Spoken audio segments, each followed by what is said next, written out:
ebyama bifulumye ensonga ezaaviiriddeko Maria Muwangadya okulekulira woofiisi eya Uganda Human Rights Commission nga chairperson waakyo. Njagala owulirize gwe mukwano gwange ali eyo ampuliriza. Ebyama byandibanga bifulumye. Maria Muwangadya tiyafulumye bufulumi kubanga lwakedde bukeezi ku makyambu n'awandiika resignation letter n'agamba nti yeegobye ku mulimu gwe ogubadde gumuwa ekiralu ng'ate talina kyakolera bannayuganda okusinza kuvunaanyizibwa bw'abadde yakwasibwa. Njagala owuliriza akatambi kano n'oluvannyuma tweyongereyo. Wuliriza. Moving to Uganda, the Secretary General is following closely recent developments in Uganda and notes with concerns reports regarding the detention of political and civic actors in the country, including cases of which the whereabouts of some individuals have yet to be clearly established. He recalls that freedom of expression, including the independence of the media, as well as the rights to liberty and security of person, are enshrined in Uganda's constitution, as well as in international human rights obligations. He encourages all stakeholders to exercise restraint and uphold the rule of law.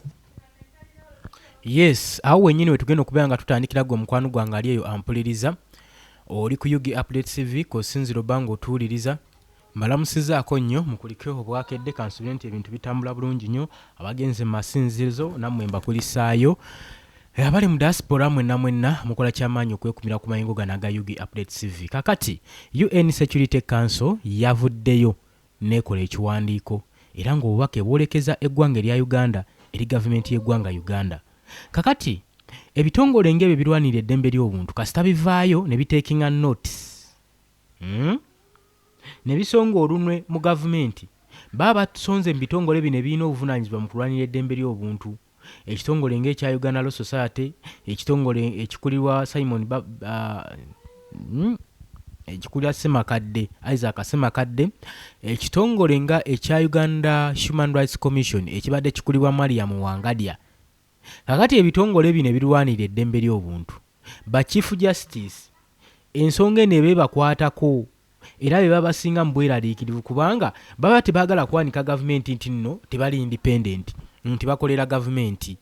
Kati Maria Muwangadya weyalabye ebyo nga biriwo ebityo, weyalabye nga guliwo gutyo n'agamba omugezi wano orisigninga n'olaga abasajja bano nti nno buli kimu ky'obadde okola tobadde independently kubanga kibasooka okubuuza bakubuuza walaba nga ofiisi engeri gy'olina otambuzaamu emirimu si weegitewe gitambula nga mukamaawo oba gavumenti gy'okolera mu kifo ky'okukolera abantu tekuganya kutuukiriza service eri bannansi eri ba civilian ate ng'omulimu gwe gwakwasa. Waki obadde okyakola ki mu ofiisi eyo? Lwaki tewalizayininga? Kandi badde kabonero ng'akalaga nti nno weekyaye ebigenda mu maaso mu kitongole kino si birungamu. Kakati Maria Muwangadya yetabirinze agambye leka bino nno okulizayininga kwe kuzza oluvannyuma lw'okupublishinga ng'agenda maaso n'okulumiriza ab'ebubiyinza okufuula Uganda Human Rights Commission nga dumping ground ng'ekifo ekiri awo kasasiro buli akoye gye bamukasuka. Tujjukira ka vidiyo omukyalo ono weeks eziyise emabega ng'agenda maaso n'okwemulugunya ng'agamba bannange siri musanyufu na mukulembeze wange woofiisi engeri yeddukanyizibwamu siri musanyufu. Era ng'agamba okulemererwa eri bannabyabufuzi eri mu ngeri eri financially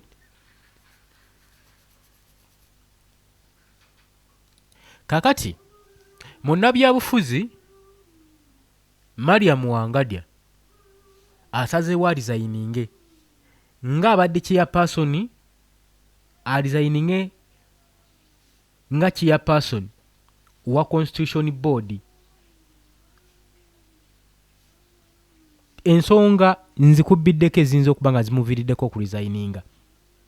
Pressure okuva mu European powers esusse.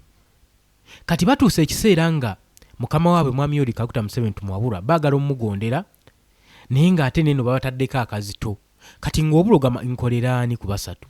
Nkolere ntuukirize emirimu gy'ekitongole bye girina otutuukiriza oba ntuukirize obuvunaanyizibwa oba ne oda za mwami Yoweri Kaguta Museveni oba mpereza abantu nkole omulimu ogwanteekesa wano kati ebyamulemye okubalansinga n'okumaintaininga n'asalawo n'agamba omugezi nga tonnafiira mu kintu kino omugezi oresigninga. Mariam Wangadya amaze okuba nga kikakasibwa aresigninga nga chairperson wa Uganda Human Rights Commission era ng'akomekerezza ekisanja kye ne tenisha ye mu ggwanga. Constitutional Rights Watchdog oluvannyuma lwa international disputes, oluvannyuma lw'olunaku ennaku ezimu eziyise ng'amaze okubeera nga adelivalinga ng'alaga frustration eri obukulembeze n'okwapointingibwa kwe mu process eno y'okulwanira eddembe ly'obuntu nga waatafuniddemu mirembe. Muleeta Mariam Wangadya gy'awandiise mu July ng'ennaku z'omwezi 6 2026 ng'adressinga eri Mwami Yoweri Kaguta Museveni, era Mariam Wangadya yanotifayinze ng'agamba yanodifayinze omukulembeze w'eggwanga ng'amuwa decision ye ey'okusteppinga down eri okubeera chairperson w'ekitongole kino. Era mu bbaluwa yabadde egenawo etiggwe mukwano gwange ali eyampuliriza nagambye dde oli ku UG Update Civic Sinziro obanga otuwuliriza gwatannatweyungako okkirira wansi waliwo ekigambo subscribe kikoneko obeere nga otwegattako. Kakati njagala tusome mu bbaluwa eno yawandiikiddwa Mariam Wangadya ate nsooke nkubuulire kiki ekyamuwandiisiza ebbaluwa eno. Golowooza Mwami Yoweri Kaguta Museveni akazito ne pressure yamuyitiriddeko n'agamba bannange sika ofiisi biibyo. Yagambye sika ofiisi era ng'agamba I humbly tender my registration of chairperson of the Uganda Human Rights Commission. I thank you for the opportunity to serve Uganda over the years in the promotion and the protection of human rights. Bankaluwa wetu yabadde. Bankaluwa eno yabadde nyimpimpi era nga alaga obuvunaanyizibwa bw'okulekulira nga chairman w'ekibiina kino ekya Uganda Human Rights Commission, era ng'agamba mu bwetowaze awaayo ekiwandiiko ekyo kino nga ye chairperson owa Uganda Electoral Commission, era ng'agamba agenda mu maaso n'okubeebaza omukisa gwe mumuwadde okusaavinga eggwanga Uganda emyaka gyonna mu kukuzibwa saako n'omu bukuumi obw'eddembe ly'obuntu. Eyabadde leeta okuva ewa Mariam Wangadya. Newankubadde leeta eno gye yawandiise teyannyonnyodde decision ye.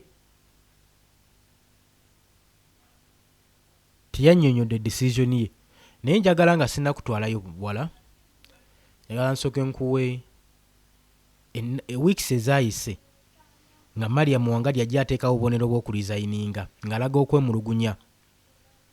Ensonga zonna tugenda kuba nga tuziyitamu muzitegeere, wawe ebyatandikira wawe ebivudde paka kati. Omuntu watuuka okolera decision aba tagirowoozezzaako mu kaseera ako, aba yalowooza dda.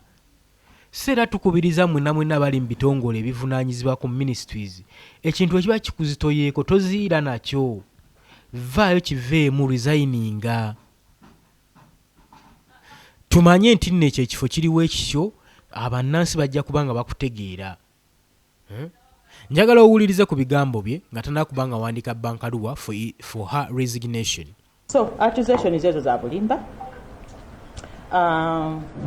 Naye nina okwemulugunya ku pulezidenti wange omulungi nti aza atulaga nti ekitongole kino takisaamu kitiibwa. Lwaki ndowooza bwe ntyo? Bwe ndaba bamemba bazaalonda ku kakiiko kano, kino ekifo yakifuulanga ew'okukanyuga abantu abalonzi be bakoowa kaŋŋamba oli munnabyabufuzi weesimbyewo oba kampe ekyokulabirako oba maybe bulambuliroowa ogudde mu kalulu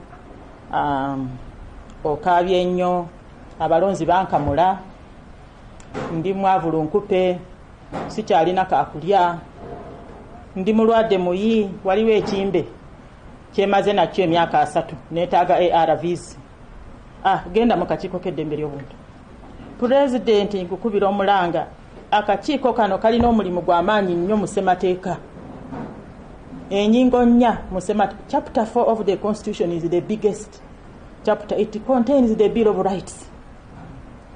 Akakiiko kano ke kalina mandate esinga obugazi eri serious ekwata ku ddembe ly'Abannayuganda.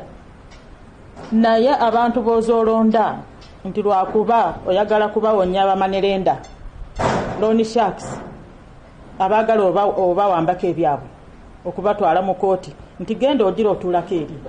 Sebo taata Natasha nkwegayiridde akakiiko kano tandika okassaamu ku kitiibwa. Tomorrow I will not be here. Era ekisanja kyange kiggwako omwaka ogujja mu September. Naye nsaba pulezidenti bw'oliba olonda ssentebe ne bamemba b'akakiiko kano, akakiiko kawe ku kitiibwa, naye n'ojja okanyuga n'abantu abatalina credibility obasuubira kukola ki? Era bino byennyini bye tulaba bino just kulwanyisa bakama baabo. Tebalina mugaso gwe baali bongedde ku mirimu gy'akakiiko kano. Omulimu ogwabwe kutuuza meetings obufofofo, kutambula mumwe abamawulire. Ngenzeeko mu ofiisi ya minisita wa justice, ani ajja okuntwalako ewa maama Janet Museveni. Ntuuse ntya ewa CDF bakwate omuntu ono wuuyo kantukeke wa Genosale Wangadi ono bamukwata ddi atwalibwe mu kooti. Bw'obanga ebisaanyizo byokka gwe pulezidenti by'otunuulira okulonda ba commissioner ku kakiiko k'eddembe ly'obuntu kubawonya bwavu, kubasobozesa kufuna ARVs ez'omulembe eziriko, bwe kibanga kyekyo ekisaanyizo kyokka ky'ogoberera, bino byennyini ebigenda mu maaso tebikwewunyisa. Naye nandisabye akakiiko akaliddako, be very careful, show some respect to the Uganda Human Rights Commission. Yes, nkulisizaayo nnyo mu katambi ebigambo byewuliriddeko nga Mariam Wangadya abadde chairperson w'ekibiina kya Uganda Human Rights Commission ngono obuvunaanyizibwa bwe obwamukwasa bwakulwanirira ddembe ly'abantu mu ggwanga Uganda. Tugenda kubanga tumusomako ebiwandiiko bye ddi we yajja yasomerawa yava ku kyokubeera ng'aweebwa ekitongole kino akimanejinza atya, byonna ngenda kubanga bikutuusaako ku Yugi Update CV. Gwe kyoba okola subscribing abusubscribinzi ku Yugi Update CV, sharinga, likinga, wuliriza. Newankubadde ebbaluwa Mariam Wangadya gyawandiise ng'omukwano gwange ali yampuliriza, teraga decision ye, tannyonnyola kirowoozo kye ekyokulizayininga kyavudde ku ki, waaki yatuuse ku mbeera eno, biki ebyamunyigiriza. Mariam Wangadya tabinnyonnyodde, wabula Mariam Wangadya yabadde ayogerako n'aba Nile Post ku mukutu gwa WhatsApp bye beexchanginze, agamba yaresigninze lwakuba ye kye yayisenga toxic work environment, nti environment gye yabadde akoleramu nga temweyagaza, ate nga mukama waaji mugamba tagifaako. Embeera eyabadde mu commission yabadde teyeeyagaza. Bino binnyonnyola akatambi k'enva okuteerako bye yali agezaako okunnyonnyola embeera gye bakoleramu, bagifudde dumping ground, ekitongole bakifudde dumping ground gye baagala gwe bakasukayo abalema, abalwadde, abayi bonna babateeka omwo. Mariam Wangadya bye yali agezaako okubanga annyonnyola mukama we Mwami Yoweri Kaguta Museveni tumuwabulwa, ekifo kyo binnyonnyola ffe bayina bakama aba bamusasula omusolo era bayina okulwanirira eddembe lyabwe. Tebamugambako nti olina kulwanirira eddembe lya mukulembeze, awe mulemererwa okukola emirimu, olina kulwanirira eddembe ly'abuntu. Kakati nno resignation ye ezze oluvannyuma lwa wiiki eziyise emabega nga yakajja okukola akatambi ako ke nkuteereddewo nga criticizinga embeera ya commission nga bwe bali disappointed, era yagenda mu maaso n'okulanchinga strong criticism eri ebigenda mu maaso mu kitongole. Wabula bino yabimala akatambi, twalaba nga Baramu Atinyi avaayo amulabula ng'amugamba, olowooza muganda wange tolinye gye gava, olowooza tekyandibadde kirungi n'olwopa ensonga gye zirina okubeera. Ako kokka kakulaga nti waliwo ekigenda mu maaso, embeera si nnungi. Okuva eyali amaze okuba nga breaking silence nga apublishinga ekirowoozo kye kimunyigiriza, gavumenti ebadde ekipinze silence nga tennavaayo taking action, okuggyako jjojjo ly'abalamu wetulabidde Mariam Wangalya ng'agamba bannange nze ndekulidde ekintu kyammwe nkivuddemu, munoonyeeyo omuntu omulala agenda okulwanirira eddembe lyammwe, naye kyaleka eddembe lyammwe limuzitoyeeko, tasobola ddirwanirira ng'omuntu omu, limusobedde limususseeko obunene. Explosion moment eno oluvannyuma lwa media okuvaayo ne briefinga eri Mariam Wangalya ng'alumiza appointing authority okutreatinga commission eno nga refugee for political failure and financially displaced, ng'agamba nti wotunuulira abantu abayingizibwa mu kitongole, bayingizibwamu ekitongole ekifuukibwa kya individual, ekitongole ekitabira independent mu constitutional institution. Wojja obitunulamu tekiri independent, kijja abakikasibwamu bonna kiringa kya family, individual are working, are operating in the commission. Oba okitegedde nti n'abandi badde batwala omulimu okulwanira eddembe ly'obuntu bonna ojja kwesanga nga bava mu family emu ya Mwami Yoweri Kaguta Museveni. Kati bano bwe bakasukayo baba bo bazanya mizanyo zaabwe nga baprotectinga gavumenti, so si muntu wa bulijjo gwe civilian gwe balina oprotectinga. Mariam Wangalya bino bye bigambo byagezaako okuba nga bagamba, kyokka wootunuulira ku bigenda maaso mu ggwanga byalina okuba nga abadde alina okulwanirira, n'okulizinga kwe kujjiridde okuba nga alaba bannabyabufuzi abajja bakwatibwa mu ngeri y'ekyonenero nga talina ansa zaabyo. Abuuza bino ngena binnyonnyola ntya gye bujjako mu maaso. Muwanga Kivumbi yabadde yakateebwa jjojjoozi era ng'agenda mu maka ge kwewummulirako, era ebitongole ebikuumaddeme mu ngeri eri violent ne bimusalako ne bimubuzaawo, nga yakagrantingibwa beyiro n'essaawa 24 nga tezinnawera, era n'abuzibwawo paka kati tannamanyibwako mayitire. Ebyo boogenda binnyonnyola otya? Kati omukyalo ono yabitunuddemu n'agamba naye bannange nga nze Wangalya waabwe ndabye kiki eŋŋenda okukola. Aba akyali ku ebyo ate agenda okulaba bino nabyo bivuddeyo talina kyakozeewo, ng'alaba omukyala eyayimirira mu kuteekawo amateeka constitution mu ggwanga Uganda era omulwanyizi w'eddembe ly'obuntu munne, embeera gyayisibwamu si nnungi n'atabaako kyakolawo, ng'atya okuvaayo okusowolayo omutwe gwe ti singa avaayo wayinza okubeerawo ekibeerawo. Kati agamba bannange bino nze ngenda binnyonnyola ntya? So n'olw'ensonga ezo, zino ze zimu ku nsonga ezaaviiriddeko Mariam Wangalya okunafuwa ng'omukwano gwange ali eyampuliriza n'agamba awannyo waawo si ka ssente sigenda kukolera ba personnel rather than okukolera ku constitution ezigavaninga institute oba institution. Woba otunuddemu okuva mu Hoozi Kayinogaba mu mwaka ogwa 2025 baawera ennemba n'ekitongole kino ekyagana Human Rights Commission, kizze tekyanukula, kizze kiri silent, we kyetaagisa okuba nga kivaayo kibadde tekivaayo. Ye nga yandivuddeyo ate okulwanira eddembe ly'obuntu nga bakama aba bamusasula bagenda maaso n'odiviolentinga. So ensonga ng'ezo ze tutunuulidde essaawa zino, era nga kigambibwa nti kirabika ng'engeri ekitongole kino kibadde kiyisibwamu nga dumping ground eri ba individuals abadde bagenda mu maaso n'okurejectinga eri electorate. era nga kigambibwa kibadde nga kifo ky'abo abanoonyi b'obubudamu, abanoonya bye babbira, abalwadde ba HIV, abali ku treatment. Mariam Wangadya agambadde bamukasukira eyo ng'abeera nabo eyo naye nga talina kyakola, era ng'agenda maaso n'okulabula nti appointment ezibasingibwa on political patronage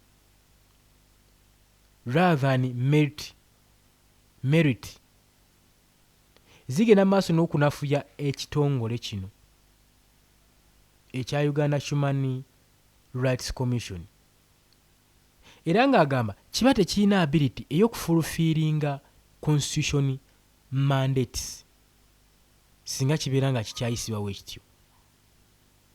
Newankubadde agamba, how do you appoint people without credibility and expert them to strengthen this institution? Abuuzizza, era takomyeko abuuzizza mukama we nti how do you appoint people without credibility and expect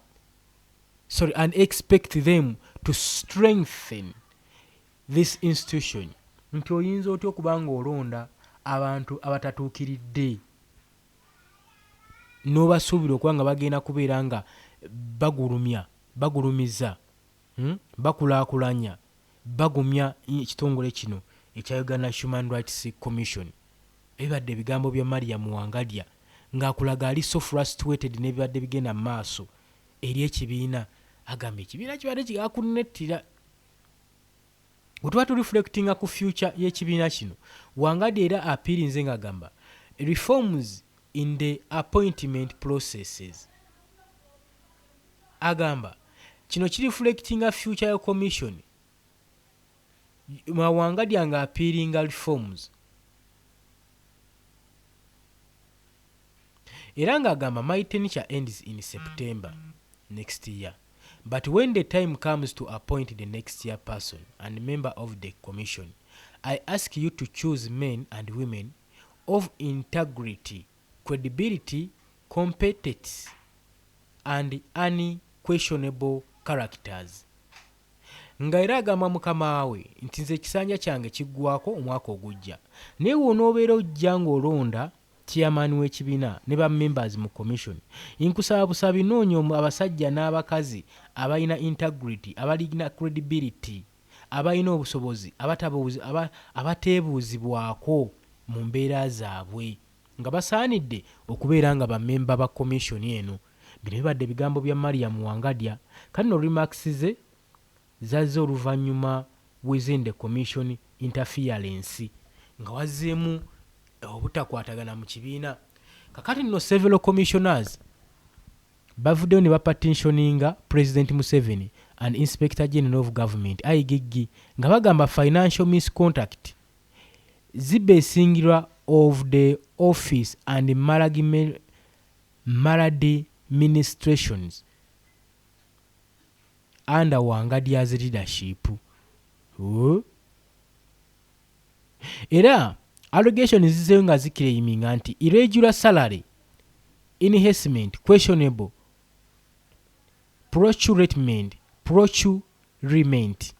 decision, rapid promotions of selected staff, and mismanagement of donor funds. Wangadya has denied all wrongdoings and instead insisted that neither she nor any commissioner was under investigation. Ebyogerebwa ebyokufuna omukisaalo guyitiridde ebigenda maaso n'okubuuzibwa n'okwestioningibwa decision saako ne rapid promotions okuwanika abantu amadaala okusukkulumye n'okuselectinga staff mismanagement but donors funds. Wangadya byonna abyegaanye naga tewali kikyamu kibadde wansi wa bukulembeze bwange. Era ng'agamba commission ebadde under investigation, buli kimu ebadde enoonyerezebwako, kati so okuresigninga kwange sina byammwe bye ngenze nabyo, n'olwekyo temunneesipaata, temunsibaako matugambuzi kundiisango. Kakati establishment eri under 1995 constitution nga Uganda Human Rights Commission mandated okubanga mandated to investigate human rights violation, okumonitorizingibwa okubeera ng'eraba alaba compliance within human rights standards and advise government of the policy and legal reforms. Nti mu tteeka eryabagibwa mu 1995 mu constitution eyateekebwawo, Uganda Human Rights Commission yaweebwa omwagaanya n'omukisa n'obuvunaanyizibwa okukola okunoonyereza ku ddembe ly'obuntu eri abo abalikyoboola, saako n'okumonitizinga okulabaalaba eri compliance ezitambulira mu human rights standards, saako n'okwadvisinga government ku policy ezizonna zonna ez'amateeka. Wangadia's tenure considered with the increased scrutiny of Uganda's human rights records and presses persisted debate over the independence of constitutional institutions. Nti ekisanja kya Wangalya kyasaliddwawo okubanga bagenda mu maaso n'okubeera nga increasinga tenure mu Uganda, naddala mu Uganda Human Rights Records, nga balemeddeko n'okubanja independence eri constitutional institutions. Babanja independent ebitongole bino bire nga byetwala bifune obwetwaze bireme kubeera nga bikolera amabega wa muntu yenna n'ekibadde kikyakoze kibadde kikyaganye wansi w'obukulembeze bwa Mwami Kaguta Museveni. Kakati nno resignation ye eze okubanga ereka commission without its chairperson, tebasigaza chairperson, and era bagenda maaso n'okusettinga stages eri okwapointinga agenda okubanga asikira chairperson Mariam Wangadya mu kaseera nga institution egenda maaso n'okugrappinga with international division and questions over the governance. Bagenda maaso n'ogyebuuzaako ku ngeri gy'operatingamu emirimu gyayo n'engeri gye badde evunaanyizibwamu. Mu kaseera State House saako ne Minister of Justice and Constitutional Affairs babadde bamaze okukomitinga ku Mariam Wangadya resignation oba indicated bakole replacement engeri gye yina okubanga appointingibwamu. Kakati ebyo tubiwulidde gwe mukwano gwange mpuliriza. Njagala okwongera okukujjukiza nti oli ku Yugi Update Civic Osinze obanga otuuliriza, gwe yakatweyungako nagambye ekigambo subscribe wansi weekiri kikoneko obeere nga otwegattako. Obudde bwa bunkenke eri abakulembeze baffe, ebintu birungi si birungi gwali eyampuliriza. Emberenge yandibanga ebagagidde, bukyanga lubeeranga lwa mmindi, kiwayagalizanga embazzi, kibuyaga yayinza okuba akusuulidde gwe mukwano gwange ali eyampuliriza. Kakati embalirira yefuuse embalirira mu bitongole. Institution cabinet ministers bonna bagenda banafuwa olw'ensonga nti nno obutabeera independent kibaleetera okubanga emirimu gyabwe bamisusing office zaabwe. Singa banaateekebwako accountability n'embalirira mutuufu bajja kuba tebalinayo kye bawaayo nambalirira, okuggyako okubanga bagamba baali bagezaako protectinga Mwami Yoweri Kaguta Museveni tumuwabulwa. Ebintu ebize bibaawo ebitadde Mariam Wangadya mu mbeera neyeekyawa n'atya okubanga yeebuuzibwako byemu ku bino ebize bibaawo mu ggwanga by'alina okulwanirira. Ebintu by'olina okulwanirira mu ggwanga okubanga bituukawo nga tolina nakyo osobola kukolawo, nga tolina wadde eddoboozi ly'obogoddeko, kkiriza obagaana. Mission ebeera nfu. Tukkirize tugaane, mission ebeera nfu. Wuliriza. We are under instruction to arrest you. What? This is my bail. Yes. I'm on bail. The country should know that this is impunity of highest order. Come. We on bail, Come. putting other charges on us. Us. Why?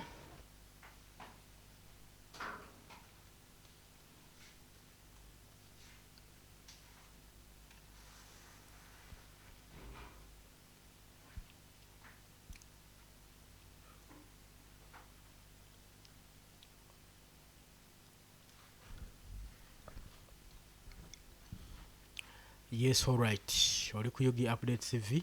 Ebyo bye bimu kubitiisiza Mariam Wangadya. Sina byokka. wabula n'engeri bannabyabufuzi bakwatibwamu eddembe ly'abantu babakwata nga bamagye kyokka nga ba civilian.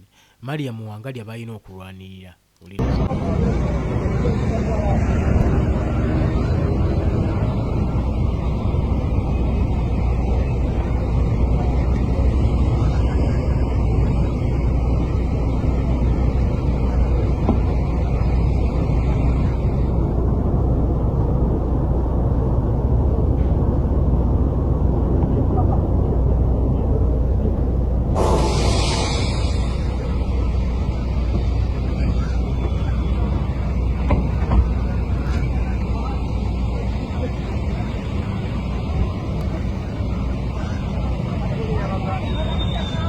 Bosco.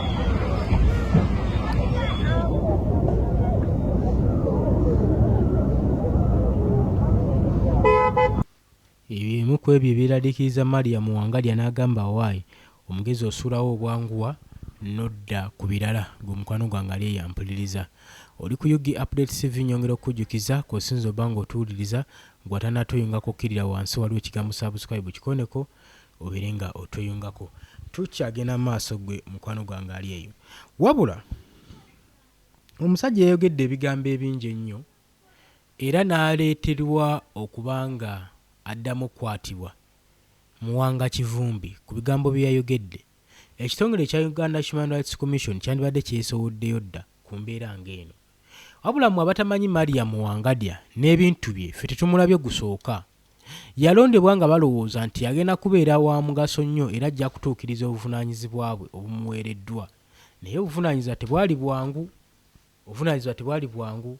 Mariam Fawzat Wangalya figa emanyikiddwa mu Uganda era amanyikiddwa nga lawyer mulamba era nga human rights advocate. Gye buvuddeko yaresigning okuva mu position mu kifo kye kati information wetu yemwogerako nga chairperson wa Uganda Human Rights Commission. Oku resigninga kwe kwazinga ennaku z'omwezi 6 July 2026 nga making a diplomatic conclusion eri high controversy tenisha nga ye eyeggwanga ku constitutional human rights. Twagala tutunulire background ye ne career ye. Yatandika career okupreventinga legal practice we yakolera ne FIDA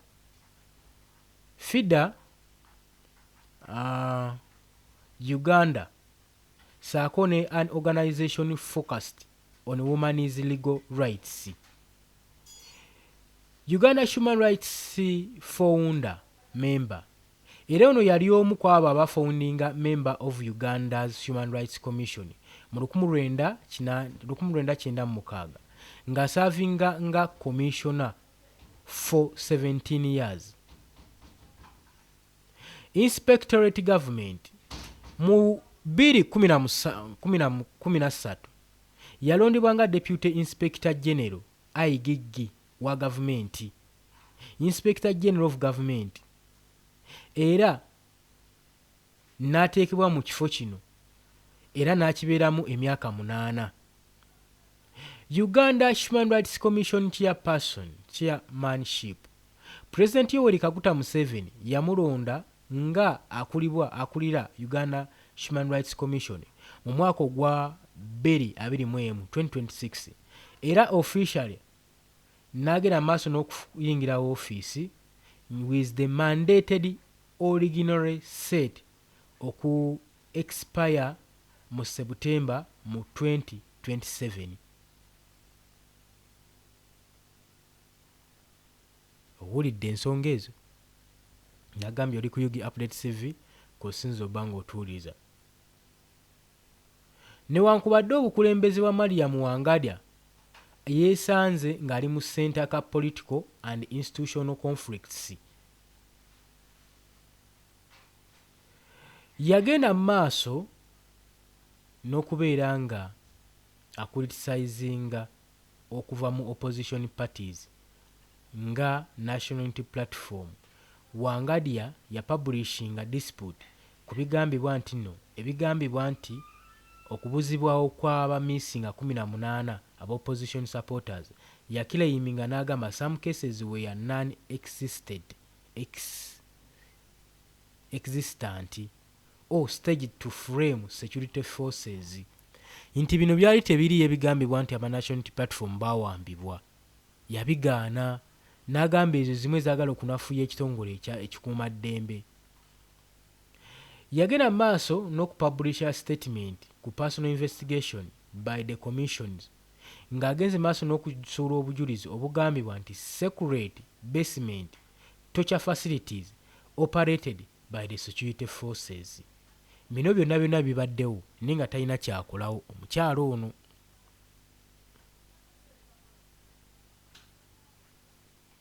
Kakati ebyo byonna nga bigenda mu maaso, ekyamazima Mariam Wangadya adisappointinze nnyo bannayuganda ku ngeri gy'addayina balwanira musijja abalwaniriddemu. Tujjukira omwaka ogwa 2021 Robert Kyagulanyi Ssentamu ng'atutte okwemulugunya kwe ng'olwo gavumenti emusazizaamu okulekerawo ogenda maaso n'okukakkalabya emirimu gwe yali amanyi gwe yasomerera ng'omuyimbi olw'okuba yali amaze okuyingira ebyobufuzi nga yeesimbyewo ku bamemba bwa paliamenti. N'agezaako okutwala omusango ku Uganda Human Rights Commission nga baga kino kiba kyakulinyirira ddembe lyange nga nze. Ate era nga butuufu wekyali. Naye njagala nkusese okuva omwaka ogwa 2021 paka 2024 Mariam Wangadya teyateekako musango guno ku mmeeza kutunulwamu. Era omwaka gwali gwa 2024 Robert Kyagulanyi Ssentamu n'asalawo agenda aggyeyo empapula ze mu kitongole ekya Uganda Human Rights Commission ng'amaze otegeera nti nakyo tekiri independent, kirina muntu mulala nnyo gwe kikolera. Wano we bakwata abaana b'ekibiina kya National Platform mu by-elections e Kawempe nga bagenda maaso n'okujuliza ekifo ekyalimu omubaka Muhammad Sseggirinya. Bantu bangi abaawambibwa, bantu bangi abattibwa, n'ebyo buli kati abamu tebannamanyikibwako mayitire. Abula bano bwe bagenda maaso n'okubuuza Mariam Wangadya nga bamuloopera yabagamba mbu ye talina kyamanyi, tamanyi nti oba waliyo n'abantu abawambibwa, tabimanyiiko, temumusibaako matugambuzi kumuliisango. N'alabika nga obulamu bw'Abannayuganda n'okulwanirira eddembe abisuuliridde. Kwegamba n'anafuira ddala ne yejja ku mulimu ogwamuweebwa mandeeti yamukwasibwa Mwami Yoweri Kaguta Museveni mu mwaka ogwa 2021 ey'okuba nga afaayo ennyo n'okulwanirira eddembe ly'abantu mu Uganda. Tetumanyi gavumenti oba yegenda maaso n'okuttattana abakulembeze baffe. Lwaki abakulembeze bano bafuuka ba kibogwe nga bazze mu gavumenti so nga bandibaddemu ensa nga bakazi b'amaanyi, bakulembeze b'amaanyi, ng'olaba bayinza otwala eggwanga maaso? Lwaki banafuyizibwa ng'omukwano gwange aliyo ampuliriza? Nyongera okujjukiza nti oli ku Yugi Update TV k'osinzira obba ng'otuwuliriza, gw'atannatweyongako okkirira wansi waliwo ekigambo subscribe kikoneko obeere nga otweyongako. Kakati n'engeri abo ebyokwerinda gye bakwatamu bannansi nayo kyeraliikiriza.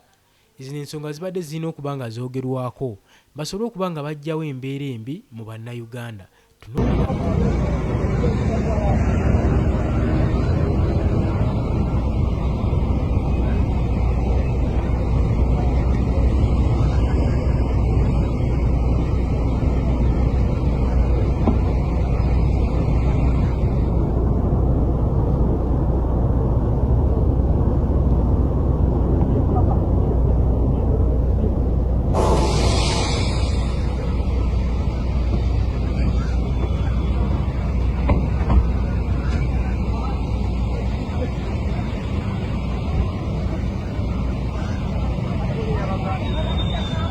Bosco.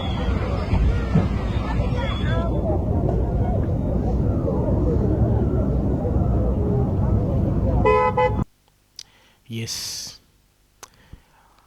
Kale n'olwa information eyo mu nzikiriza olwaleero nkomekereza olunaku naye nga bulijjo sigenda beerabira ngenda somayo abantu nga basatu abajja mu comment section. Mariam Nakabuye webale kujja mu comment section. Madina Hagawa webale wali Nagawa Hagawa webale kujja mu comment.